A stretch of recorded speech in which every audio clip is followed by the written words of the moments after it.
Imagine dying of hunger while food is literally touching your face. Not locked away, not poisoned, not unreachable, just ignored. Sounds impossible, right? But scientists once watched it happen. A predator starved inside a tank full of prey.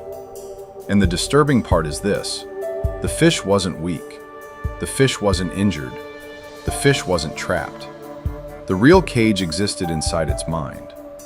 And if that sounds strange, there's a good chance you've lived through the human version of this experiment. Let me show you what happened. A few years ago, a young man named Daniel applied for a job he really wanted. He spent nights preparing, researched the company, practiced interview answers, even imagined the life he could build if he got it. Then the rejection email came. Unfortunately, we've decided to move forward with other candidates. It stung, but Daniel tried again. Another application, another interview, another rejection, then another. After a while, something inside him quietly changed. He stopped applying to ambitious roles. He started choosing safer options, smaller companies, lower expectations. Eventually, he stopped applying at all. Not because opportunities disappeared, but because somewhere inside his mind, he had already decided the answer would always be no.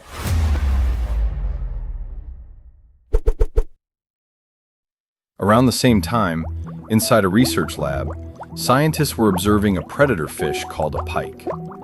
The pike is built for one thing: hunting. Fast, aggressive, precise.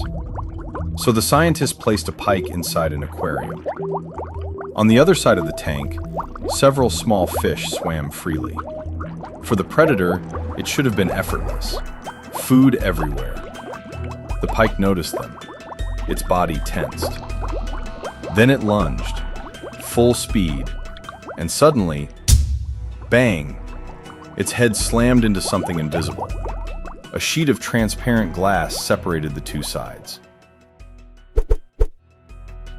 The pike attacked again. Bang, again. Bang, again. Day after day, the predator kept trying. Every attempt ended with pain. Eventually, the attack stopped. The pike retreated to a corner of the aquarium, watching the smaller fish swim freely, without ever trying again. Psychologists later described this pattern with a simple idea. When the brain experiences repeated failure, it begins forming a survival shortcut, a rule, a mental prediction. Trying is useless. This is known as learned helplessness.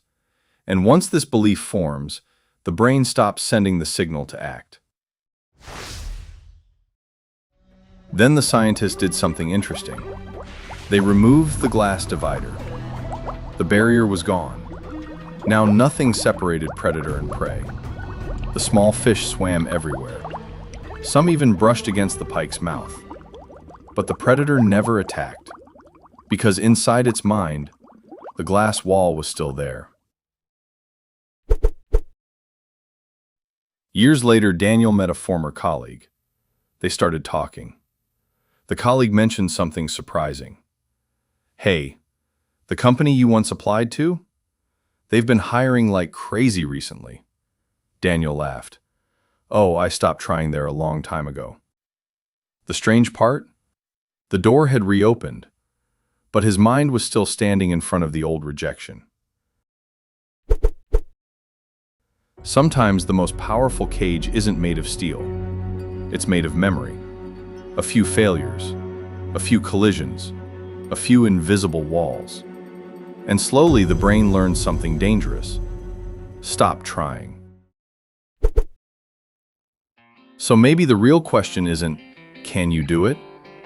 Maybe the real question is the wall actually still there? Or are you just remembering it? And if this story made you pause for a moment, hit the like button so this signal reaches someone else who might be staring at an invisible wall. And if you want more stories that explore the strange ways our minds trap us, consider subscribing. I'll see you in the next one.